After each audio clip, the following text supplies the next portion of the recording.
with Scott Allen. Hello, I am your host, Scott Allen, and this is Phronesis, Practical Wisdom for Leaders. If the topic is leadership, I'm in. I've spent more than 20 years in the field teaching, learning, writing, and questioning. When I'm not working on Phronesis, I travel, delivering keynotes, working with individuals and teams, and helping people from organizations across industries become better leaders. Want to learn more? Visit me at scottjallen.net. Phronesis offers a smart, fast-paced discussion about all things leadership.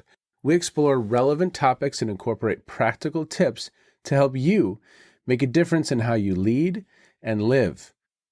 Listen Notes lists Phronesis in the top 3% of podcasts worldwide. Phronesis is the official podcast of the International Leadership Association. ILA brings together those who teach, study, and develop leadership, advancing leadership knowledge and practice for a better world. Learn more at ila-net.org. Finally, if you enjoy Phronesis, please subscribe to stay current on our weekly episodes. If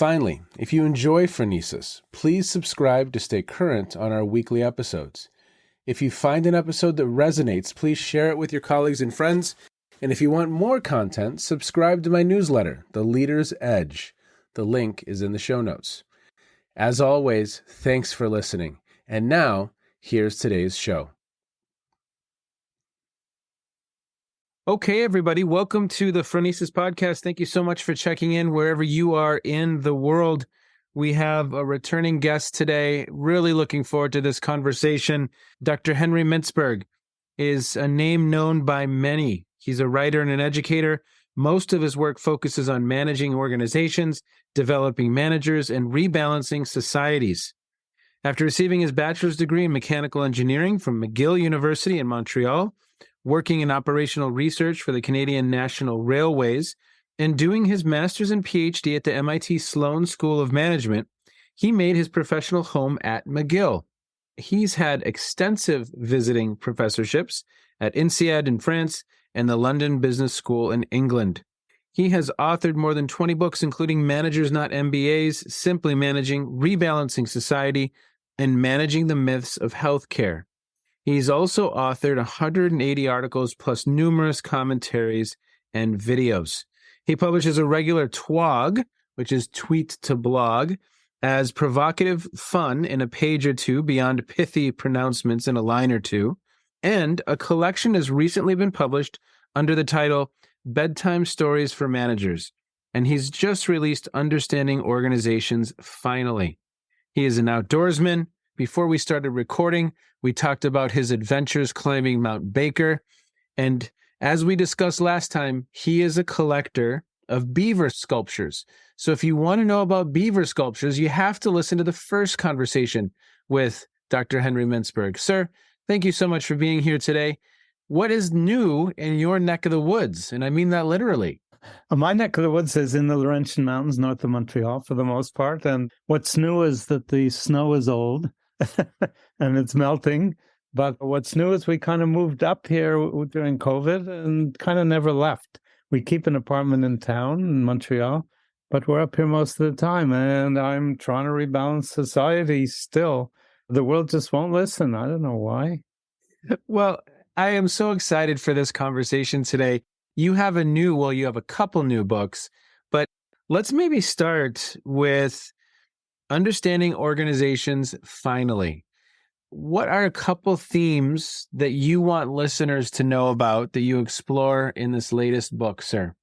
Well, the first thing is we just don't understand organizations. Strangely enough, we live in them. You know, if you figure out the number of organizations that we function with every day of our lives, how many organizations are connecting you and I together right now, Scott? Probably 6 or 8. If you think of all the phone companies and laptops and your organization and McGill and everything else. So we live in organizations, we function in organizations, yet we don't understand them. You want to understand yourself, just go into a bookstore and go into the psychology section. You want to understand the economy, open any blog or newspaper. You want to understand organizations, where do you go? So I wrote Understanding Organizations finally. That's the main point. That's the number one point. Second one is we mix them all up. We mix, we got consultants coming into hospitals pretending they're like factories, which actually is a quote from Harvard's best-known professor of healthcare who said hospitals are focused factories. Well, I don't know if you want your heart to be transplanted in a focused factory. I don't. We mix up orchestras and airlines. We get them all mixed up. And so the third point I'd make is the book is essentially about basic forms of organizations. And I call them personal, program, professional, and project. Take us through those. Take us through those, sir. So personal, we all know it's entrepreneurial companies or really any startup, even in business or even in government or NGOs. Organizations as they start up center around an individual who are creating them. So I call it a personal organization. Steve Jobs at Apple, a classic example, although clearly it functioned as a project organization, but he was really dead center with regard to what it was doing.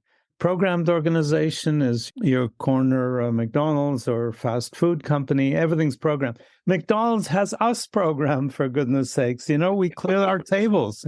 Imagine that. We're programmed by that machine. So I call it the program machine. And by the example of a personal organization in restaurants would be your corner greasy spoon where the boss is doing everything.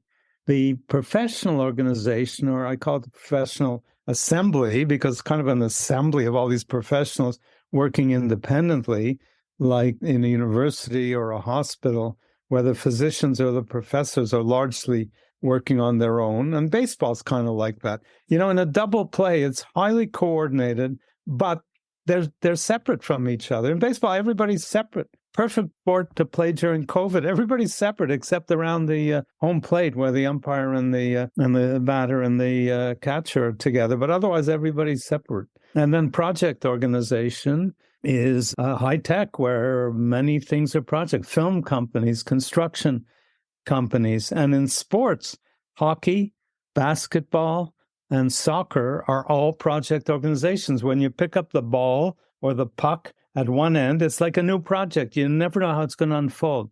Think of how different football is. By the way, American football is Canadian. Football was invented at McGill, my own university, but North American football is the ultimate programmed sport. Everything is programmed. You got a hierarchy on the field. Everybody's lined up. Even the cheerleaders are lined up. Everything's programmed.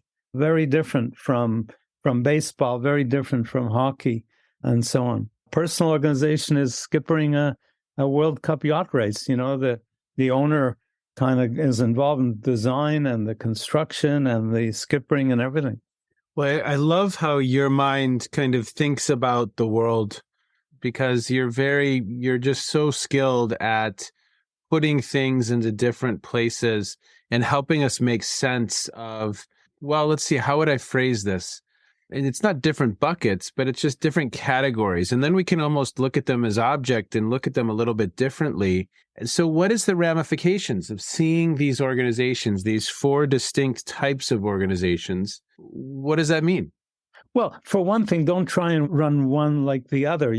One of the business schools here in Quebec years ago hired the president of a trucking company to be the dean of business. You can imagine what that did to the place. The good trucker professors left and the others stayed. He didn't understand the difference. Boards of hospitals often don't understand that these are professional organizations. They're not like mass production companies or retail stores or whatever. So the key thing is you've got to appreciate and understand those differences in order to manage them. On the other hand, you can never be a pure one of any of those things. You can't be a pure program machine without any project anywhere. After all, you have advertising campaigns in McDonald's, so you do have projects, but you can appreciate that many organizations veer very much, the post office, retail banking, veer to one program, and investment banking, much more project, and plenty of hybrids. A symphony orchestra is kind of famous for being for the orchestra, the maestro on the platform, but that's nonsense. It's not that, the real leadership takes place in the rehearsals, not in the performance. In the performance, they're an absolute professional organization. Everybody plays to the notes that were written by Tchaikovsky. They don't play to what the conductors ask them to play to. They're playing to what Tchaikovsky wrote for their instrument. So they're almost playing a part, even though they're all playing together. So what are some different management approaches that need to be considered for each one of these? So if it's a personal organization, what are some ways of thinking about that organization or managing that organization that are unique? Well, typically you're trying to put the organization in a niche. If it's a new entrepreneurial company, for example, you don't want to imitate the big companies. That's not going to get you anywhere. You beat the big companies, you beat the big machines by being different. So the vision of the entrepreneur is absolutely key, and no better example than Steve Jobs, who took Apple completely away from where everybody else was in order to sort of solidify it in its own niche. And to this day, that strategy still holds very strongly. So, if you're running a machine, the key is efficiency. You don't want creativity from your hotel. You don't want come in your room and a jack-in-the-box jumps up and says, welcome. You don't want that. You want your wake-up call to come in 8:00, not 8:01. That's a machine organization. Whereas in a project organization, you don't want efficiency. You want creativity. You want innovation. Efficiency kills the project organization because it squeezes out all the creativity. Whereas in a professional organization, it's proficiency that you want, not efficiency. You don't want the most efficient operation in the hospital. You want the most proficient operation in a hospital. You want really, really skilled people, and you don't care if they have to take a little longer to do it right. That's a great way of thinking about it. So what do you see managers doing incorrectly? Essentially, my assumption is that a big part of that answer is you have the wrong management approach for the type of organization we're in. What other common mistakes are you seeing? Yeah, absolutely. If you tell the chief executive of a project organization, like a French software company that I studied, don't get involved in the details. Well, this guy I watched, they had a new project coming up to do some software for the French post office. And I was observing him, and here he was attending a meeting of that project. And I kind of said, well, why are you attending the meeting of the project? He was the chief operating officer. And he said, because it's something new, it's going to set a precedent, and I have to be there to understand it and help influence it. So in a project organization, your eyes on particular projects that could take the organization somewhere. Whereas in a machine organization, you just want to make sure everything is absolutely, utterly efficient. So you're going to manage it very differently from, say, a professional organization. You can't tell the professors in a university what to do. You can't tell the doctors in a hospital what to do, but you can tell the workers on the assembly line what to do, or at least you have people who are studying their work in detail and telling them what to do. So it's a very different mentality. Don't mix them up. Hospitals are not focused factories.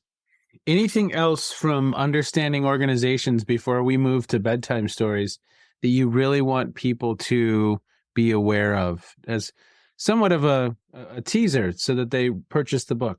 Well, I think the most interesting change in organizations in recent times, I don't mean today or yesterday, because anybody who says to me, what's the latest, hottest thing in organization design, I say, forget it, it's probably wrong. And it's certainly not right for everybody. There's no one best way. Yeah. That's a very important message. There's no one best way.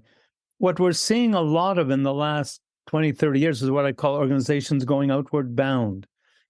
Companies used to do a lot of vertically integrating and diversifying, but they did it in a way that their boundaries were absolutely rigid.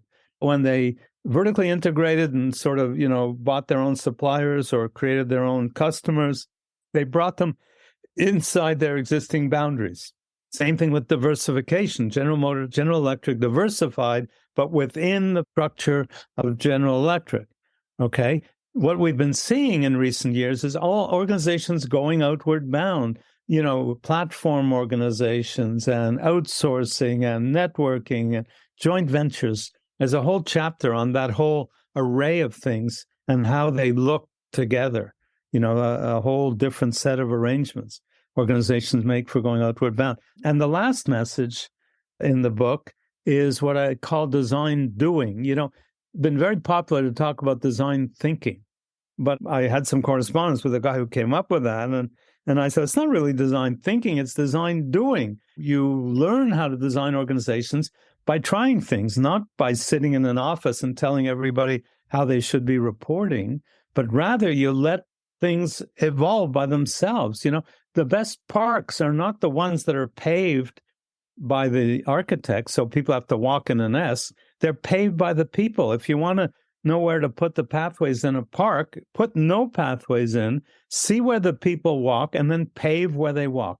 Same thing with organization design. Let people figure out, to the extent possible, how they want to work with each other, how they have to work with each other, and then pave those relationships. So bedtime stories. Tell us about that. Bedtime stories for managers. Yeah, well, I do a blog, mintzberg.org/blog, and a lot of them are about management. So I took about 40 of the best ones, and I published them as a book called Bedtime Stories for Managers, because you can read them. They're all 2-3 pages or whatever, not too long. So it's a good thing to read before you go to bed. So, for example, the first one is about managing like scrambled eggs. And it's a story of Eastern Airlines that used to be the biggest airline in the world. One time, I took a breakfast flight from Montreal to New York, and they served these things they called scrambled eggs. And I said to the flight attendant, you got to be kidding. I've eaten bad food, but this takes the cakes. And she said, I know we keep telling them, they won't listen. Now, if you're running a cemetery, I can understand if you don't listen to your customers. But if you're running an airline, how could you not know? And of course, the reason you didn't know was explained to me by somebody from IBM who came up to me after I talked about this. And he said, the president of Eastern Airlines was late for a plane, and he came running in at the last minute, and they bumped a paying passenger so he could sit in business class where he was used to sitting. And so he wanted to apologize to the customer. So he went over and found them in economy class somewhere and said, I'm so sorry and so on. He introduced himself, and the customer said, well, I'm John Akers, president of IBM.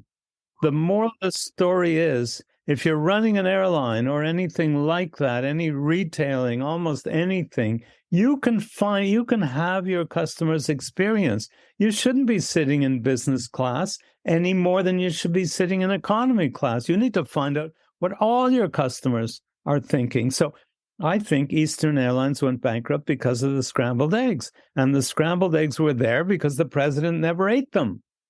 And if you don't eat your scrambled eggs, you can't run your company. Anyway, that's the first story. There's 43 more, I think. Give me one or two others. So there's one called Organizing Like a Cow. And there was a famous ad, again, a software company, as it happens, that showed a picture of a cow with the parts sort of that are butchered shown on the cow. You know what I mean? Like lines drawn on the cow. And it said, this is not a cow. This is an organization chart of a cow. And do you want your organization to run like a chart or like a cow? And I thought that was absolutely brilliant, because we do these charts so that our organizations can run like charts instead of running like cows. Cows don't have any trouble, as they say in the ad. Cows don't have trouble integrating their parts. The heart and the lungs and the bowels and everything else work beautifully together. Okay? So why can't our organizations work like that? If we as human beings function like that as well, then why, when we get together socially in an organization, do we have so much trouble coordinating? So this idea of thinking of yourself as organizing like a cow and growing strategies like weeds in the garden. We think strategic planning is an oxymoron, okay? We don't plan strategies. We learn strategies. You learn strategies by trying things and doing things. You know why Kay is in the knockdown, in the unassembled furniture business? Because a worker tried to put a table in his car and it didn't fit. So he took the legs off, to get it in his car. And then came the critical moment there, by that car. That's where the strategy started. Somebody said, hey, wait a minute, if we have to take the legs off, so do our customers. And that was the critical strategic moment. That's how strategies form, okay? They're learned. It took IKEA, by the way, 15 years to get it all right. Imagine how much time just to get those little devices you had to put in the hole to grab a screw, So we have to appreciate that we learn strategies on the ground. We learn by interacting with our customers. We don't plan strategies. Strategies are weeds in a way. They grow like weeds in a garden, except that the most notorious weed in our part of the world is the dandelion. But in Europe, they drink wine made out of dandelions. They eat salads made out of dandelion leaves. So it's only a weed because you don't want it. And when you recognize that you're doing something, say, hey, wait a minute, we could be wanting this instead of treating it like a weed. Well, planning processes don't focus on weeds or find them. Learning processes focus on weeds and find them. Well, again, I just love how your mind sees the world and the connections that you make between scrambled eggs and the death of an airline. If you ate those eggs, you'd know.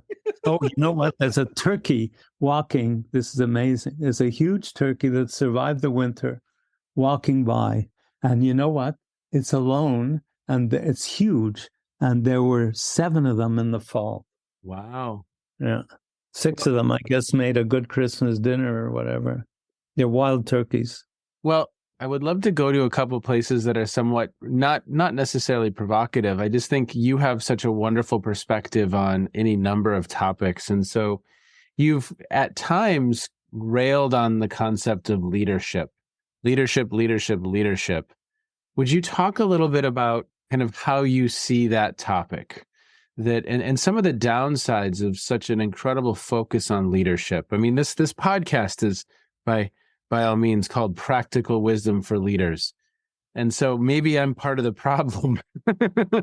Well, if you use the word leader or leadership, you have in your mind a single individual. We don't use the word leader or leadership collectively. We use the word leadership individually. So the focus is on the single person. Even if that person is trying to engage other people, it's still the mighty one, the important one, the key one, and so on and so forth. I prefer the word communityship, which is also discussed in both books. I prefer the word communityship, which means that organizations that function well are communities, and the leadership, the individual leader of the organization is responsible for supporting and enhancing that communityship. So I think communityship in new organizations, you've got a lot more emphasis on the leader. But in established organizations, communityship is really key. And we need to recognize that. The idea that came years ago that leaders are somehow more important than managers has been horribly dysfunctional. Horribly dysfunctional. Do you want a manager who doesn't lead? Who wants to be managed by somebody who doesn't lead? Do you want a leader who doesn't manage, who doesn't know what's going on, who's not in touch? That's the kind of leadership we're getting more and more. People who are disconnected, reading financial statements. They're not on the ground. They're not finding out. It was the chief executive of IKEA who was right next to that guy taking the legs off that table, by the way.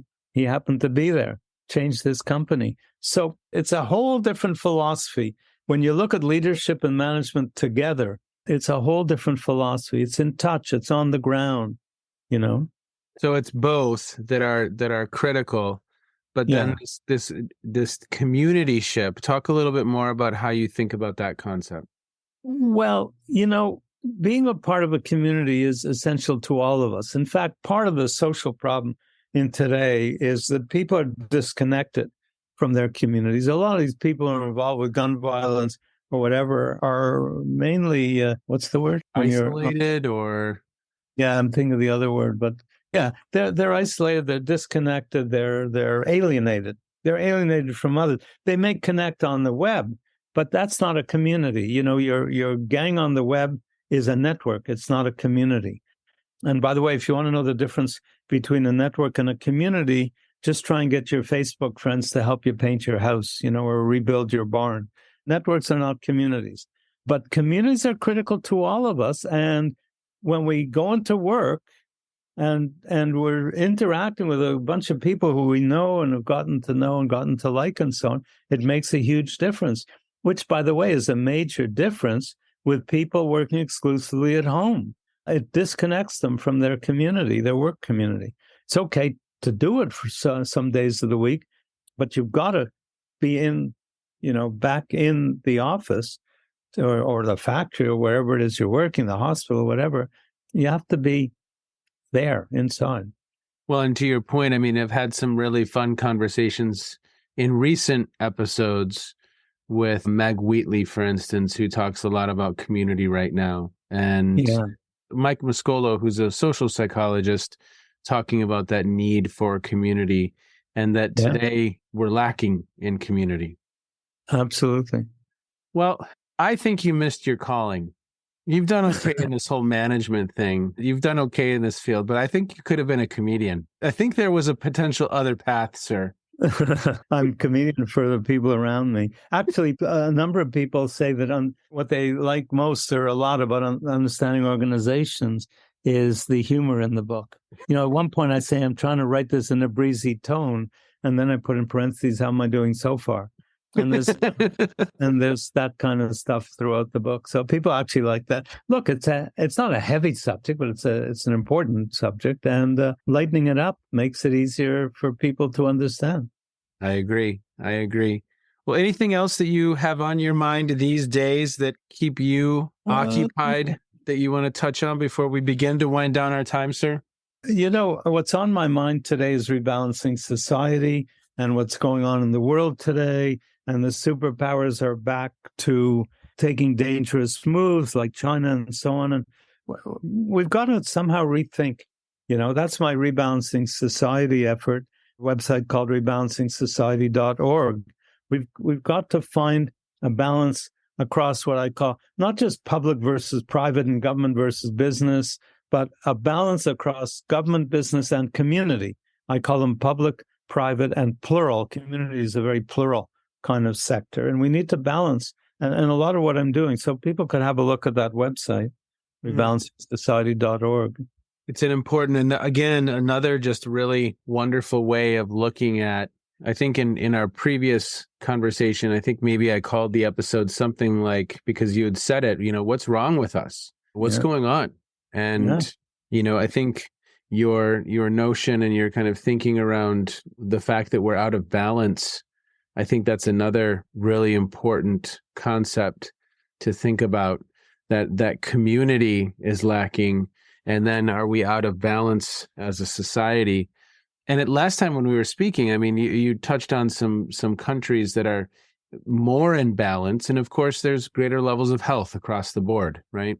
Absolutely. And there's recent evidence now, some new evidence that the stronger the sense of community, the healthier the society, the healthier the people. Well, and it's going to be interesting to watch it play out as technology continues to advance at an ever increasing rate. Do we move into a Ready Player One society, or do we crave that person-to-person connection? And it's probably a both and, but how do we fuel that person-to-person connection and prioritize that in our communities so that people have those connections and have that meaning in their lives? Yeah, exactly. You had also, last time you were with me, you had talked about Harari's book, 21 Lessons for the 21st Yeah, 21 Lessons for the 21st Century. Yeah, Harari's book, 21 Lessons for the 21st Century. And I have to say, thank you for that recommendation. That was an incredible read. Oh, my gosh. Yeah, he's brilliant, isn't he? He's brilliant. I just did a piece called What is Dumbing Us Down? It's in CEO World. And I give 4 different reasons for what seems to be dumbing us down. 2 of them I called social. One is the lack of community I mentioned, and the other is pace of life. 2 I call toxins. One are the chemical toxins, the things we inhale and ingest and absorb. And the other I call electronic toxins, like the fact that we're swimming in this stew of so many binary bits all around us. But the fifth one comes from Harari, and he says, he doesn't address the question quite the way, but in effect, he addresses the question. And he says, the farther we get from nature, the more we lose it. And all four, the toxins and the social ones, all four of them are really getting farther and farther away from nature. Mm-hmm. So here I am in the country talking to you. With nature right out the door and the turkey walking by. Well, and I mentioned Meg Wheatley. She has a new book coming out called Who Do We Choose to Be? And probably very purposefully, we have a picture of Devil's Tower in Wyoming, just that beautiful structure. I don't know if you've ever had a chance to visit that location, but it's just, she's a huge fan of the national parks. And I know that she would agree wholeheartedly with that need to be in nature and to be connected to nature. Yeah, absolutely. Absolutely. Doctor, it is so fun to connect with you, to learn with you, to laugh at your stories, and to connect with your humor. And again, I just really appreciate your perspective on some of what's swirling around us. And again, you have a wonderful way of helping us make sense of some of those elements swirling around us. And thank you for your incredible work. Thank you, Scott, for doing this. I really appreciate it. Be well.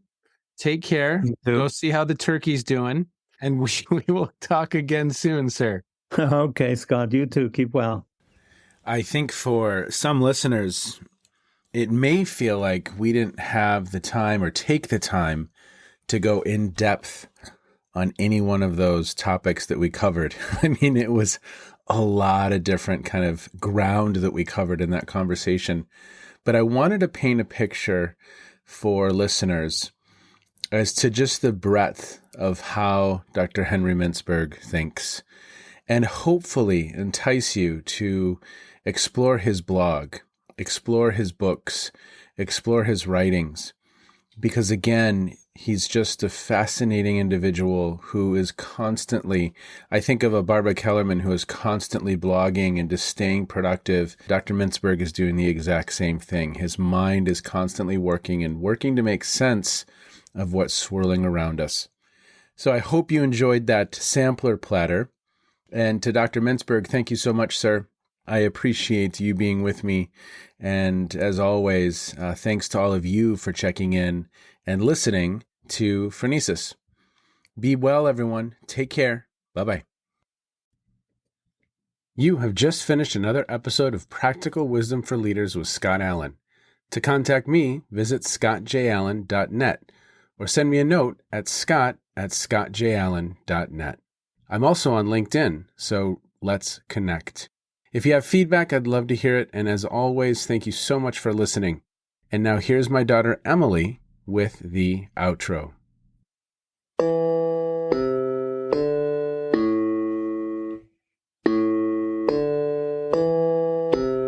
You've been listening to Phronesis, Practical Wisdom with Scott Allen.